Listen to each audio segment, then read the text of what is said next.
زانا فتاي رأي ما إني متى ساتين جنة قلمت dhaggeeffadhu akka ati afaan wallaalaan isaa waamtu kana miti. Ustaaz Raayyaan eenyudha kan jettee fi duraan dursa Ustaaz Raayyaan rabbii gaditti nama ummata muslimaa biratti kabaja guddaa qabudha.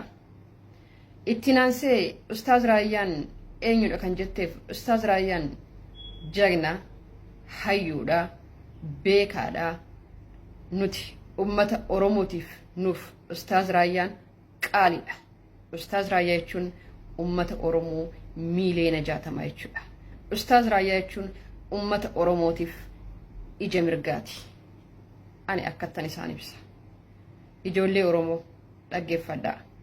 Garaagarummaan siyaasaa hoo qabaannillee hayyuu keessan miidiyaa arganneettanii ol baatanii hayyuu keessan beekaa keessan hin xiqqeessinaa rabbi sodaadhaa. Wanni miidiyaan isin qabate isinin dhiisu. Waan dubbattan duraa duuba keessan laalladhaatu dubbadha. Mee amma Ustaaz Raayyaa afaan keenyaan nama qeeqamu dhugaa hedduu namatti ulfaata. Ustaaz Raayyaa jechuun bar nama ummata Oromootiif aarsaa guddaa kafaleedha. Nuuf bar Ustaaz Raayyaan qaaliidha. Ija keenya mirgaati.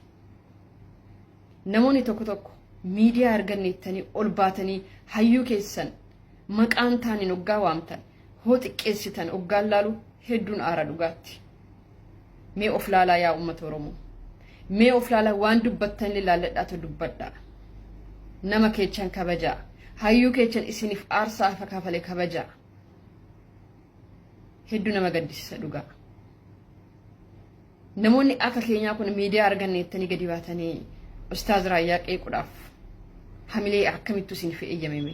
Hamilee akkamitti argattan? Ustaaz Raayyaa jechuun bar ummata Oromoo biratti ija mirgaati kana beektu. Ustaaz Raayyaa jechuun bar qaaliidha nuuf. Akka isin amma salphistanii gabbaastanii dubbattanii kanaa miti. Abdiishaa hedduu nama gaddisiista dhugaa rabbi. Siyaasa dhufee darbuuf jecha hayyuu keessan ol baatanii xiqqeessitan. Mee of laalaa yaa ummata Oromoo. Yaa Oromoo hayyuu keessan hin xiqqeessinaa. Yaa Oromoo arganneettanii miidiyaa arganneettanii ummata keessan gabbaatanii xiqqeessinaa. Mee of kabajaa. Namas kabajaa. Walis kabajaa. Rabbi sodaadhaa.